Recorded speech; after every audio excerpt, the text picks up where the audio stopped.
Pemirsa selamat malam, Anda menyaksikan Prime Talk Tajam Mendalam bersama saya Rory Asyari. Pemirsa, sebagai kementerian yang paling banyak menerima anggaran dari APBN 2020, pantas saja segala gerak-gerik kebijakan dari Kementerian Pertahanan menjadi bahan pengawasan bersama oleh rakyat Indonesia. Beberapa di antaranya adalah rencana impor alutsista dan juga kunjungan Menteri Pertahanan Prabowo Subianto ke 7 negara yang berbeda dalam kurun waktu 3 bulan sejak ia menjabat. Nah, selain itu perlu kita ketahui pula rencana Kemenhan untuk memenuhi minimum essential force atau kebutuhan minimum alat persenjataan kita. Kita akan melihat terlebih dahulu sejumlah polemik. Ada satu polemik yang menjadi perdebatan saat ini di antara politisi dan juga di antara tokoh publik begitu, di mana kunjungan kerja Menhan Prabowo ke 7 negara dalam 3 bulan terakhir ini menjadi polemik di antara Gerindra, kemudian PKS dan juga Partai Demokrat. Dalam kurun waktu 3 bulan, Ferdinand Huta Hayan mengatakan bahwa dalam kurun waktu 3 bulan ke 7 negara ini merupakan rekor kunjungan dari seorang Menhan yang baru menjabat. Banyak juga yang mempertanyakan, ini tujuannya katanya adalah untuk diplomasi pertahanan. Tapi sebenarnya maksudnya seperti apa diplomasi pertahanan itu? Nah, Ferdinand Huta Hayan dari Partai Demokrat juga mengatakan bahwa kalau misalnya diplomasi pertahanan dengan China atau dengan Tiongkok dalam hal ini, kenapa Tiongkok masih saja arogan di perairan Natuna? Nah, diplomasi pertahanan inilah yang kemudian dipertanyakan oleh sejumlah politisi, termasuk kunjungan ini menurut Daniel Simanjuntak yang merupakan juru bicara dari Kementerian Pertahanan mengatakan adalah untuk menjajaki perlu tidaknya Indonesia dalam membeli peralatan dari negara-negara ini dan juga mengecek secara langsung seperti apa persenjataan tersebut. Nah, tidak hanya Ferdinand Huta Hayan pemirsa yang memberikan komentar terkait dengan kunjungan Prabowo ke 7 negara dalam waktu 3 bulan ini, namun juga seorang politisi senior PKS yakni Mardhani Alisera yang mengatakan bahwa, quote, Jokowi pada saat 16 Agustus lalu sudah mengatakan bahwa meminimalkan kunjungan ke luar negeri. Semua pejabat publik mesti siap untuk mendapatkan pengawasan dari publik, begitu. Nah, Mardhani juga menambahkan bahwa mengutip pernyataan Presiden bahwa kunjungan luar negeri bisa dilakukan melalui HP. Semua ada di sini. Mardhani sambil menunjukkan handphone begitu dan dunia sudah terkoneksi. Ini adalah pernyataan Mardhani yang mengutip pernyataan dari Presiden Jokowi bahwa semua kunjungan ke luar negeri bisa dilakukan sebenarnya dengan menggunakan handphone begitu. Nah, selain kunjungan untuk diplomasi pertahanan ke 7 negara dalam waktu 3 bulan ini pemirsa, ada juga yang harus kita awasi yakni terkait dengan penjajakan belanja alutsista di mana Kemenhan juga mendapatkan alokasi tertinggi yakni 131 triliun pada APBN 2020 atau naik sebesar 21,6 triliun dibandingkan dengan anggaran di tahun 2019 yang lalu. Nah, dalam rencana kerja Kemenhan dalam buku 3 Undang-Undang APBN 2020 tentang rencana kerja anggaran kementerian tersusun rencana Kemenhan seperti ini. Kita akan lihat bersama-sama bahwa dari 131,2 triliun, 25,4% adalah untuk belanja modal, kemudian yang terbanyak adalah untuk belanja pegawai dan yang menduduki peringkat kedua dengan persentase 32,9% adalah untuk belanja barang. Nah, ini adalah jumlah anggaran yang tertinggi jika dibandingkan dengan kementerian dan lembaga lainnya. Kita lihat walaupun Presiden Jokowi sangat berambisi untuk membangun infrastruktur, Kemenpu mendapatkan alokasi kedua setelah Kementerian Pertahanan. Kemudian disusul oleh Polri, kemudian Kementerian Agama, dan juga Kementerian Sosial begitu. Ini artinya pengawasan publik juga harus ditujukan salah satunya untuk Kemenhan yang mendapatkan alokasi anggaran pendapatan belanja negara terbesar untuk tahun 2020. Kita pun juga perlu tahu sejauh apa sebenarnya kebijakan Kemenhan dalam mewujudkan keberpihakan pada industri pertahanan nasional di tengah rencana impor senjata yang akan dilakukan itu. Nah, apa pesan Jokowi terkait dengan rencana impor senjata? Kita akan saksikan bersama-sama pernyataan dari Presiden Joko Widodo.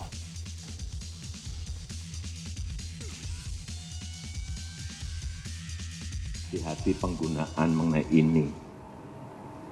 Tapi saya yakin Pak Menhan ini kalau urusan anggaran itu detail, berkali-kali dengan saya hampir apa di luar kepala. Nih Pak, di sini Pak, udah saya juga merasa aman untuk urusan 127 triliun ini.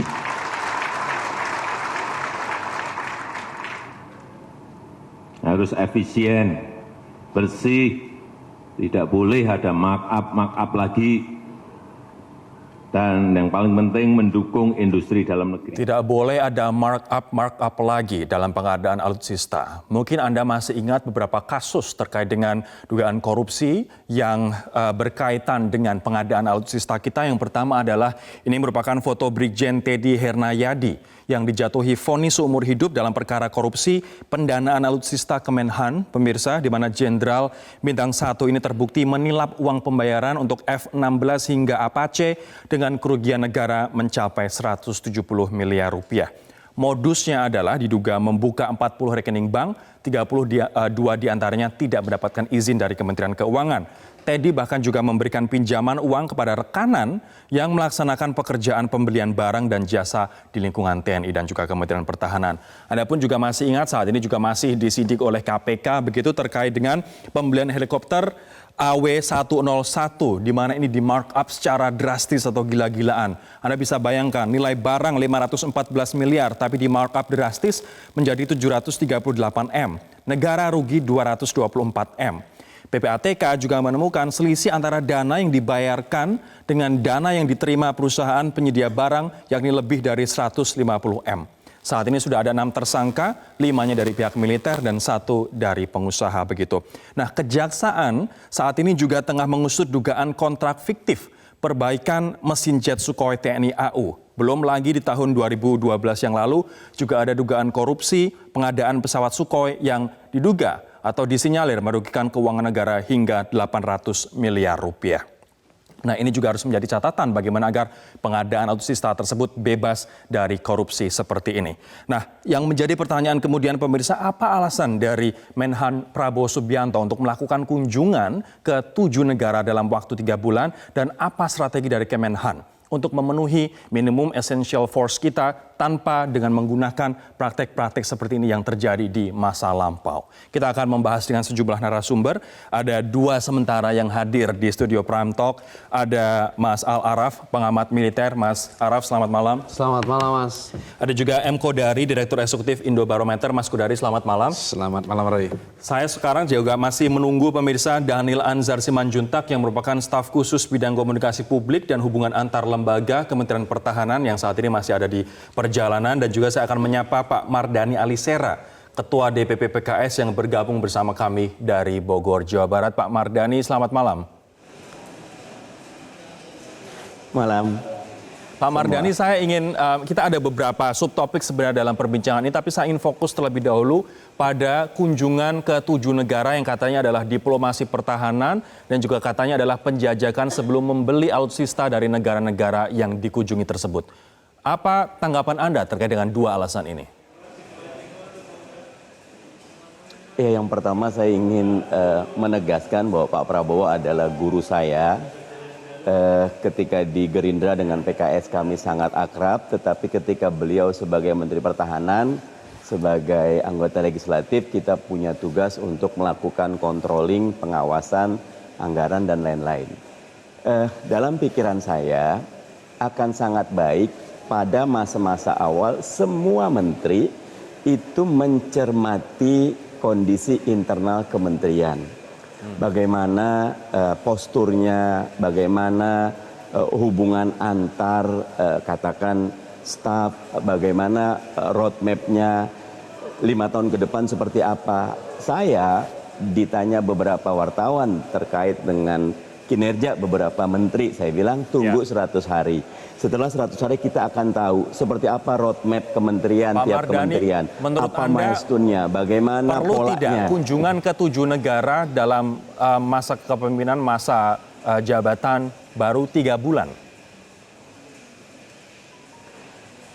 Kalau saya lebih mikir bagaimana merapihkan di dalam lebih dahulu, karena yang lain bisa saya delegasikan. Yang utama bagaimana pasukan di dalam ini jelas visinya mau kemana, roadmapnya seperti apa, bagaimana target masing-masing. Kalau perlu ada pendekatan personal, karena good corporate governance itu tidak bisa jalan kecuali kita memang berinteraksi gitu. Perbaikan internal seperti apa yang menurut Anda perlu dilakukan oleh Menhan? Tadi Rory sudah menyebutkan beberapa kasus korupsi ya. Pak Jokowi sudah mengatakan markup, dan markup. Kita juga tahu sekarang ini bahwa dunia di dalam pertahanan sudah sangat berubah. Amerika kemarin mampu quote and unquote menghentikan Qasim Sulaimani tidak dengan pesawat tempur tetapi dengan drone.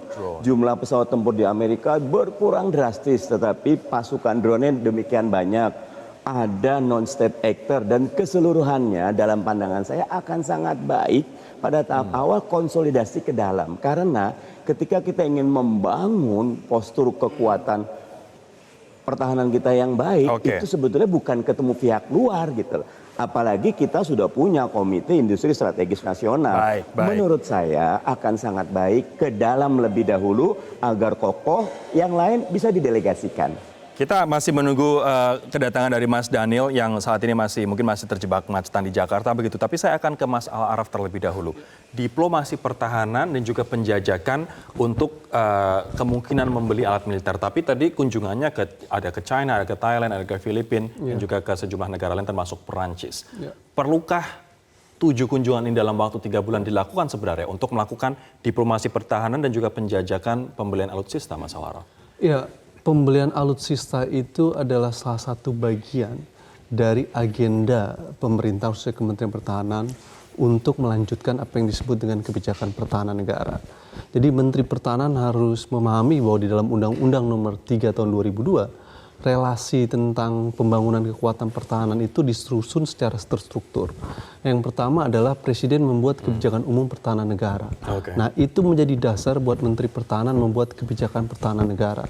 Dari situ kemudian Menteri Pertahanan merumuskan strategi pertahanannya akan dibangun seperti apa ke depan. Nah, dalam konteks itu memang pertama-tama yang harus dilakukan oleh Menteri Pertahanan adalah mengumpulkan semua identifikasi masalah terkait dengan sektor pertahanan, khususnya yang terjadi 5 tahun belakangan. Apakah ini dilakukan saat ini menurut Anda? Menurut saya untuk melakukan itu butuh waktu dan butuh proses ya. Setelah identifikasi masalah baru merumuskan kebijakan pertahanan yang mau dibuat. Nah, di situ nanti pemerintah akan membuat produk strategis bidang pertahanan, ada 4. Yang pertama adalah Strategic Defense Review, lalu kemudian membuat buku putih pertahanan, lalu membuat postur pertahanan negara, lalu kemudian membuat strategi pertahanan negara. Bisakah membuat daftar identifikasi masalah ini dengan kunjungan ke luar negeri sebanyak 7 negara itu, Mas Al Araf? Setelah membangun kebijakan tadi, baru pemerintah mengambil langkah prioritas strategi apa dalam pengadaan alutsista yang akan dilakukan. Nah, itu nanti kemudian pilihan negaranya juga menjadi lebih jelas ketika kebijakan pertahanannya sudah dibangun gitu ya. Misalkan memang Indonesia dalam strategi alutsista lebih membangun strategi diversifikasi. Sejak Indonesia diembargo dalam kasus Timur Leste, ketika waktu itu Indonesia lebih banyak domain membeli dari Amerika Serikat. Akhirnya strategi diversifikasi dilakukan ke Rusia. Nah, tetapi strategi diversifikasi juga tidak boleh sembarangan karena nanti bisa menimbulkan strategi diversifikasi yang tidak terukur. Kita akan lanjutkan dari beragam tempat. Perbincangan lagi. Mas Daniel sudah datang, saya nanti juga akan tanyakan ke Mas Kudari terkait dengan polemik kunjungan ini. Namun kita juga nanti akan membahas terkait dengan seperti apa sebenarnya roadmap dari strategi untuk mencapai minimum essential force dan juga seperti apa strategi Kemenhan untuk menghadapi tantangan-tantangan global. Salah satu yang terakhir adalah tantangan di Natuna. Sesaat lagi. Sudah bergabung bersama kita pemirsa Daniel Anzar Simanjuntak, staf khusus bidang komunikasi publik dan hubungan antar lembaga Kementerian Pertahanan. Bang Daniel, selamat malam Bang. Selamat malam. Saya ingin menjawab kritik dari Bang Mardani dan juga ada Ferdinand Hutahayan dan juga banyak tokoh masyarakat terkait dengan kunjungan yang dikatakan ini mencapai rekor 7 negara dalam hanya kurun waktu 3 bulan sejak menjabat. Apa rasionalnya? Apa alasannya? Pertama, sejak Pak Prabowo menjabat sebagai Menhan, beliau melakukan review mendalam terhadap kondisi alutsista TNI kita. Seluruh angkatan itu beliau langsung review kondisi alutsista, jumlah alutsista, kemudian kelayakannya dan semuanya. Kenapa? Karena memang sejak awal beliau membangun cara kerja ini fokus pada komponen utama begitu ya. Dalam hal ini tentu alutsista dan TNI-nya. Artinya review internal dilakukan terlebih Betul. dahulu. Makanya kan sampai dengan detik ini Pak Prabowo tidak memberikan atau melayani wawancara Tapi teman-teman kenapa media dan kemudian segala review macam. internal, ini tadi juga masukan dari Pak Mardhani, review internal lebih dahulu untuk mengidentifikasi masalah. Tapi kemudian kenapa melakukan kunjungan sebegitu banyak? Nah ini Mas Daniel? yang saya jelaskan, review internal itu di bulan-bulan pertama dan kedua dilakukan secara maksimal ya, kemudian itu ya, agar mengetahui kondisi dan mapping alutsista kita. Kemudian kedua tentu setelah memapping itu ya diplomasi pertahanan kita melihat kondisi strategis, ada geopolitik dan geostrategis, karena jangan lupa ketika kita bicara tentang belanja alutsista ada satu hal yang juga perlu diperhatikan, yaitu geostrategis dan geopolitik ya. Itu dari mana, dari negara mana kita mengambil alutsista itu begitu. Itu bagian, dan beli alutsista itu kan jangan Pak Mardhani bayangkan seperti beli mobil di dealer. Jadi beli alutsista itu ya butuh lobby yang panjang, ada bahkan bukan hanya G2G, kalaupun kita belinya G to business atau business to business, itu harus tetap ada clearance dari negara asal. Jadi dia ada proses komunikasi. Kalau saya menggunakan istilah, misalnya di tulisan saya itu saya menggunakan istilah muhibah gitu. Muhibah itu kan bertamu, berkasih sayang dan segala macam. Baik, Pak Mardhani. Itu lobby, itu pertama ya. Yang kedua yang sebentar, sebelum kedua Bang Daniel, saya akan ke Pak Mardhani. Pak Mardhani, ini terkait dengan apa yang tadi Anda sampaikan, review internal sudah dilakukan loh di bulan pertama dan bulan kedua, dan terkait dengan beli senjata bukan kayak beli mobil di dealer, makanya butuh juga dukungan dan juga strategi geostrategis, geopolitis tadi begitu. Tanggapan Anda Pak Mardhani? Iya. Apa kabar, Bung Daniel? Sehat selalu. Baik, Bang Mardhani. Ini kawan seperjuangan ini. Masih tetap berjuang. Masih selalu bersama. Jadi yang pertama, tetap saya pada posisi review internal itu dalam pandangan saya bukan melulu tentang alutsista kita, tetapi tentang bagaimana kita memetakan postur ke depan pertahanan Indonesia di era yang penuh disruptif ini. Yang kedua, mana key player kita? Ketika Pak Jokowi sudah mengatakan industri dalam negeri, dalam pandangan saya akan sangat baik ketika muhibah Pak Prabowo itu muter dulu ke industri dalam negeri, termasuk diantaranya ke kampus-kampus kita. Kampus-kampus kita luar biasa. Dengan dana riset yang terbatas, mereka mampu membuat alat-alat yang kalau dioptimalkan itu akan menjadi karya bangsa yang luar biasa. Jadi Mas Daniel, monggo Pak Prabowo mau keluar boleh, tetapi dalam pandangan saya ke dalam, belum lagi menata bagaimana tadi ya organisasi Kementerian Pertahanan, ada beberapa kasus yang problem kemarin. Dalam pandangan saya akan sangat baik ke dalam bukan cuma urusan alutsista, tapi lebih kepada bagaimana prajurit kita, Mas Daniel, profesionalitas kita dan seterusnya. Sebelum saya ke Mas Kodari, silakan Mas. Ya, ini yang disebut dengan blessing of unknowing itu ya, keberkahan dari ketidaktahuan itu. Jadi nanti saya akan lapor karena nggak tahu gimana Mas maksudnya? Nanti saya lapor ke Bang Mardhani menjelaskan. Jadi nanti Pak Prabowo sejak awal sudah muhibah juga ke industri-industri dalam negeri kita, inhan kita ya. Bahkan sudah dikumpulkan, beliau datang langsung, beliau pahami. Ini seperti apa? Dan ke Pindad, PAL? Iya semuanya, Pindad, PAL itu semuanya sudah dikunjungi oleh Pak Prabowo. Bahkan beliau sudah mendiskusi mendalam terkait dengan itu, karena ada memang perintah Pak Presiden untuk kemudian memanfaatkan industri lokal. Itu pertama ya. Kemudian kedua, ya saya sepakat memang Pak Prabowo tidak hanya sekedar bicara tentang alutsista, reviewnya tidak sekedar tentang alutsista, semuanya. Nah oleh sebab itu karena review itu sudah dilakukan, beliau melakukan pembelajaran terkait belanja masalah dan sebagainya, maka diplomasi geostrategis dan geopolitik pun diperlukan. Coba perhatikan, pertama kali beliau jadi Menhan, tempat yang pertama kali beliau kunjungi itu adalah Malaysia. Nah, itu hal strategis ya. Apa yang dibahas di Malaysia? Tentu banyak hal ya, kan kita bertetangga, kadang-kadang kan kita suka berantemnya justru dengan tetangga karena dekat begitu ya, maka butuh diplomasi pertahanan di situ, ada mutual understanding dengan Malaysia dan sebagainya. Mas Kodari, Anda melihat polemik ini dan juga kritik dari sejumlah politisi, termasuk ada Ferdinand Huta-Hayan yang juga menarik. Kalau misalnya diplomasi pertahanan ke Tiongkok, kenapa Tiongkok masih saja sewenang-wenang begitu di perairan Natuna? Iya, jadi kalau soal pertahanan biar Bang Al-Araf ya yang bicara, saya bicara politik saja. Jadi memang kalau lihat Bang Mardhani Alisera ini memang wajah beliau ini identik dengan 2019 ganti presiden begitu. Jadi ini mengkritik karena masih sakit hati begitu? Iya begini, jadi intinya kan PKS per hari ini memang masih menjadi oposisi kepada Pak Jokowi.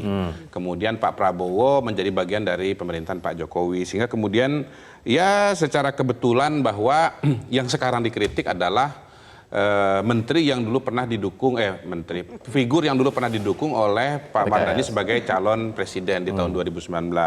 Yang kedua, memang momentumnya ini juga berkaitan dengan ribut-ribut mengenai posisi wakil gubernur DKI Jakarta begitu. Sehingga dalam politik itu memang mau minta A nginjek B gitu, mau minta A nginjek B begitu. Jadi memang tafsir-tafsir politik ini bisa muncul semacam ini. Gaduh gitu ya kalau orang Jawa. Betul. Nah, kalau Bang Ferdinand juga situasinya saya lihat mirip juga, karena Bang Ferdinand notabene posisinya kan oposisi. Ya, ada juga AB-nya, yaitu soal Jiwasraya. Pak Presiden Jokowi mengatakan isu Jiwasraya sudah dimulai, masalahnya sudah dimulai dari 2006. Kemudian Demokrat mengatakan ya salahkan semua kepada saya, kira-kira kan begitu. Jadi sebetulnya dalam politik itu sering tit for tat ya. Jadi bola yang ditendang itu adalah bola A, tapi sebetulnya berkaitan dengan bola B begitu. Jadi memang tidak bisa dilepaskan daripada dinamika itu. Walaupun bisa jadi memang kritik yang disampaikan oleh Bang Mardhani juga punya substansi. Tapi begini, bukan saya membela ya. Saya kira memang kita melihat menteri itu juga harus lebih nggak bisa dipukul rata. Jadi kalau Pak Prabowo sebagai Menteri Pertahanan, saya kira memang pemahaman beliau mengenai masalah pertahanan dan alutsista segala macam tentu sudah dalam banget lah kira-kira begitu. Memang seumur hidupnya adalah seorang tentara begitu. Jadi beda dengan menteri yang portofolionya sebelum menjadi menteri itu berbeda dengan jabatan yang diberikan. Sehingga kemudian membutuhkan waktu lebih lama.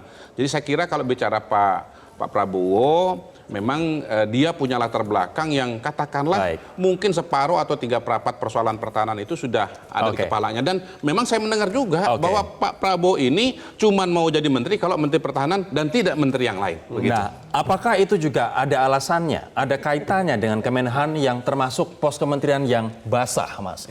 Saya akan ke Pak Mardhani sekarang. Pak Mardhani, jangan-jangan kritik ini ya terpisah dari mungkin ada benarnya kalau Mas Kodari bilang, tapi lebih kental nampaknya dikarenakan sakit hati politik begitu. Ditinggal di kapal oposisi, kemudian banyak yang bilang ditelikung di posisi wakil gubernur DKI Jakarta, Pak Mardhani.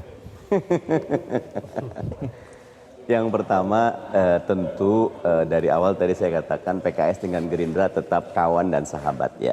Tapi Pak Prabowo sebagai Menteri Pertahanan karena bagian dari eksekutif, kami di legislatif punya hak untuk controlling. Sehingga ini melulu adalah hak kontrol kita di legislatif kepada dalam tanda kutip pemerintahan. Baik kepada Pak Jokowinya, kami kan komplain Pak Jokowi yang bilang sebaiknya tidak keluar negeri tapi pakai handphone waktu itu 16 Agustus saya ingat sekali gitu. Kemudian Pak Jokowi juga udah ingatkan bagaimana betul-betul optimalkan industri dalam negeri. Sehingga tadi kalau Daniel bilang sudah muter di dalam negeri, menurut saya muter saja nggak cukup. Harus sampai gini Daniel, sampai tuntas. Makanya dalam pandangan saya yang pertama itu tadi Ala Araf sudah bagus. Postur pertahanan kita itu. Nah, postur pertahanan kita karena you cannot find a new land with an old map. Kita tidak dapat menemukan pulau baru dengan peta yang lama, dengan artificial intelligence, dengan misal kita mau beli pesawat tempur. Uang Amerika sendiri sekarang sudah mulai mengurangi skuadron pesawat tempur dan memperbanyak skuadron drone-nya. Drone kita kemarin yang dipakai Amerika cuma 20 miliar sebenarnya kalau beli pesawat tempur. Sehingga dengan demikian pandangan saya tetap ke dalam dahulu. Baik. Baik Pak Mardhani, kalau perlu sudah ke saya tangkap. pakar-pakar di dalam dahulu, dari situ baru kita melangkah gitu. Mas Daniel, tanggapannya Mas, ke dalam dulu berkeliling tidak cukup tapi sampai tuntas. Justru karena paham kondisi dalam, makanya kemudian perlu diplomasi pertahanan dan diplomasi alutsista dan sebagainya. Karena berangkat dari pemahaman tentang postur pertahanan kita. Jadi saya pikir apa yang dilakukan selama ini beliau sangat detail dan Pak Prabowo paham sekali, termasuk dua hal tadi, alutsista dan diplomasi ini penting, yaitu geostrategis dan geopolitik itu sangat penting. Jadi beliau melakukan itu dan Pak Jokowi juga kan hari ini di Rapim juga menyatakan dan ikut menjelaskan. Memang secara rutin Pak Prabowo menjelaskan kepada Pak Jokowi kenapa harus datang ke negara ini, kenapa harus muhibah ke negara sana dan sebagainya. Saya harus mengucapkan terima kasih kepada Pak Mardhani dikarenakan Pak Mardhani harus meninggalkan forum ini untuk keperluan yang lain. Terima kasih Pak Mardhani Alisera telah bergabung bersama kami di Prime Talk. Nah, setelah ini kita akan jeda terlebih dahulu, kita akan lanjutkan terkait dengan rencana impor alutsista yang Presiden mengatakan tunggu dulu. Ini baru akan kita bahas dan minggu depan baru keputusannya begitu. Dan seberapa perlu sebenarnya kita impor alutsista di saat ada 3 industri lokal kita dalam negeri kita yang sudah mampu ekspor untuk alutsista.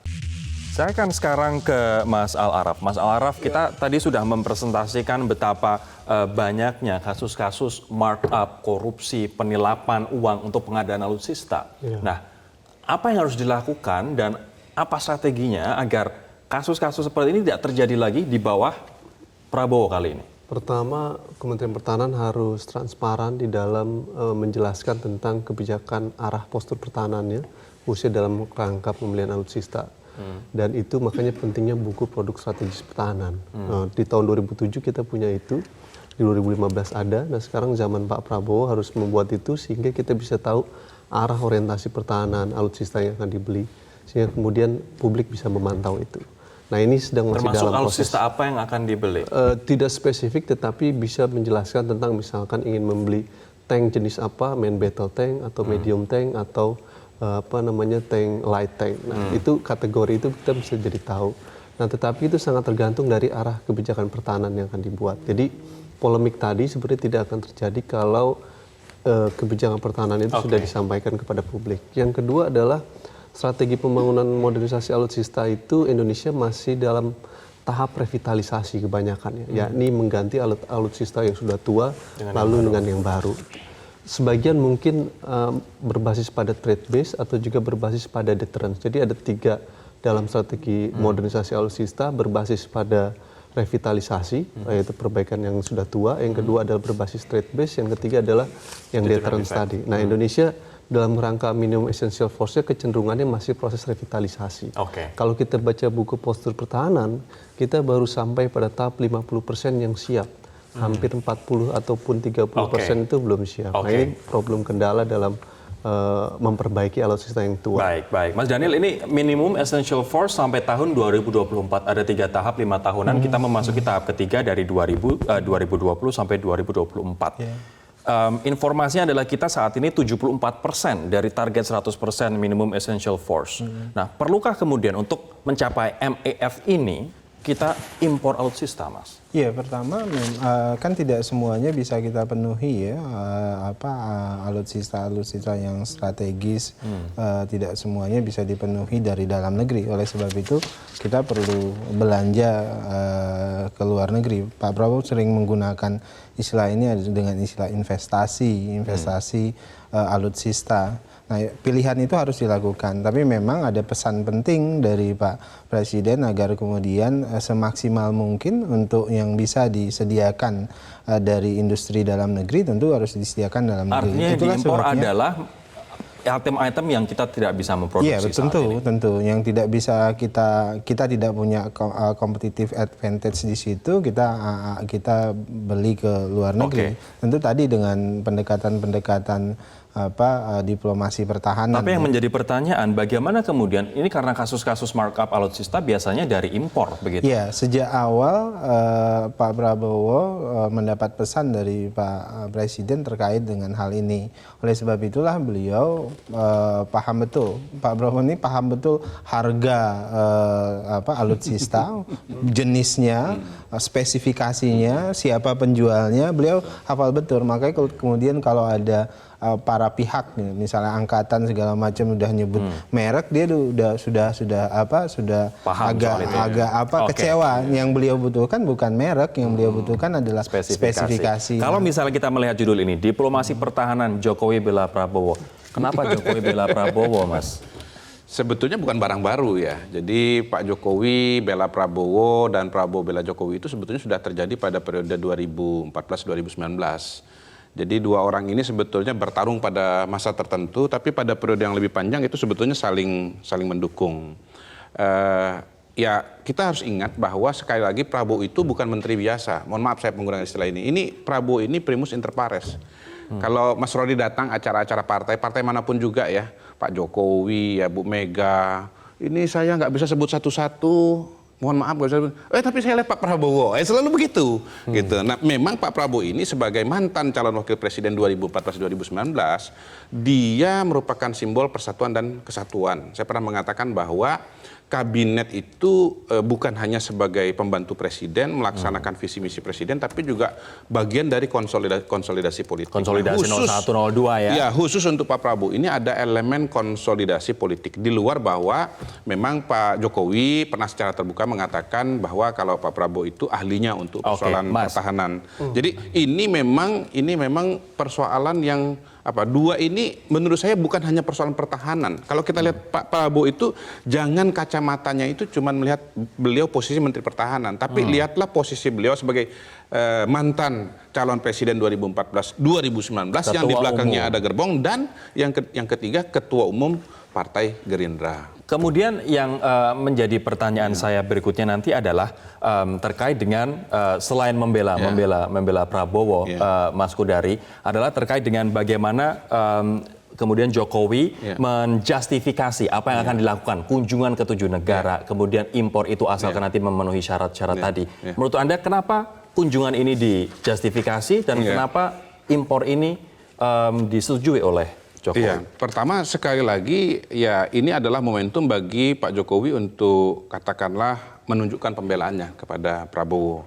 Prabowo sudah pernah memberikan pembelaan yang signifikan loh waktu Pak Wiranto itu ditusuk. Kemudian ada wacana atau ada isu bahwa ini adalah rekayasa, Pak Prabowo datang dan mengunjungi Pak Wiranto. Yang notabene katanya mereka ini dulu berseteru tahun 98, tapi dia datang dan mengatakan jangan lagi ada wacana atau isu ini rekayasa. Ya, ini betul-betul terjadi. Itu bentuk pembelaan dari Pak Prabowo. Yang kedua, kita sederhana, kita lihat saja dari yang sudah dikunjungi itu dari 7 negara, 3 kan ASEAN. ASEAN. Tapi saya setuju bahwa yang namanya pertahanan itu tidak bisa hanya kita sendiri. Pertahanan itu di mana-mana pasti itu mempertimbangkan faktor kawasan begitu. Bukan cuma faktor kawasan, bahkan banyak muncul yang namanya fakta pertahanan nasional, itu kan mengindikasikan bahwa pertahanan itu bukan hanya senjata tapi juga negara tetangga, katakanlah begitu. Yang jadi pertanyaan saya, kok Australia belum ini? Kok Australia belum dan juga Singapura belum gitu ya. Nah, yang lebih menarik lagi sebetulnya bisa jadi kunjungan-kunjungan ini dipercepat karena akan membuka jalan menuju kunjungan ke Amerika Serikat. Itu dia. Kita akan bahas lagi nanti lebih jauh, dan saya juga akan tanyakan kenapa kemudian Pak Prabowo memberikan syarat saya maunya hanya Menteri Pertahanan. Apakah dikarenakan Kemenhan adalah pos kementerian yang basah? Kekhawatiran publik akan adanya markup dan juga tindakan korupsi dalam pengadaan alutsista kemudian memunculkan pertanyaan, memang seberapa basah sih Kemenhan ini, Mas Alara? Ya, memang Kementerian Pertahanan ini nilai angkanya sangat tinggi ya. 131 dan nomor 1 dalam anggaran negara, sehingga dia cukup sangat rentan kalau tidak diawasi. Nah, apalagi tapi ada pengalaman. PU juga nomor 2 loh, 120-an, tapi betul. Kenapa tidak menjadi seolah-olah rebutan? Karena di wilayah pertahanan biasanya seringkali ada dalih rezim kerahasiaan. Nah, kedua adalah rezim KPK belum bisa sampai menyentuh ke wilayah itu.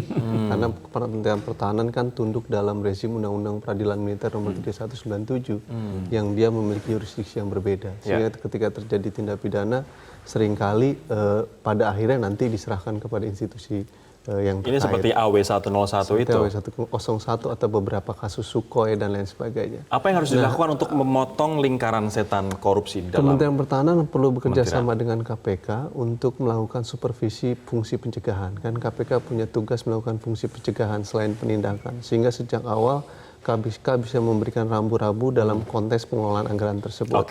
Nah, dalam konteks penindakan ya memang ke depan perlu ada agenda revisi Undang-Undang 3197 tentang reformasi peradilan militer itu.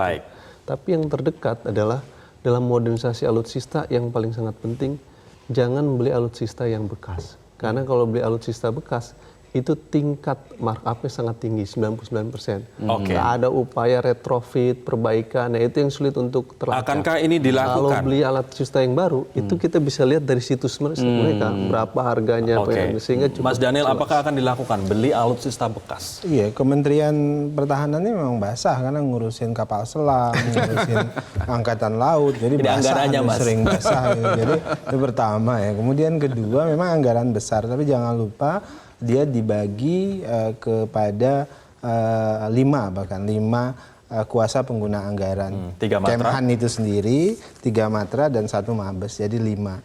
Dan Kemhan sendiri mengelola secara langsung itu sekitar kurang lebih 16% dari total 131 triliun itu. Nah, tentu ada kompleksitas pengawasan di situ, ada keterlibatan banyak pihak di situ. Memang kita akui dan Pak Prabowo sejak awal ngakui ada asimetris yang ketat di situ. Nah, oleh sebab itulah sejak awal Menhan dalam hal ini Pak Prabowo menyampaikan bahwasannya tidak boleh lagi ada kebocoran. Bahkan tadi di Rapim di penutupan beliau sampaikan yang paling penting sekarang jangan pernah lagi ada markup yang terlalu dan sangat. Kenapa? Berarti markup kecil boleh? Nggak boleh juga. Karena ada fakta menganggap misalnya markup yang sangat itu bagi Pak Prabowo adalah pengkhianatan terhadap kedaulatan.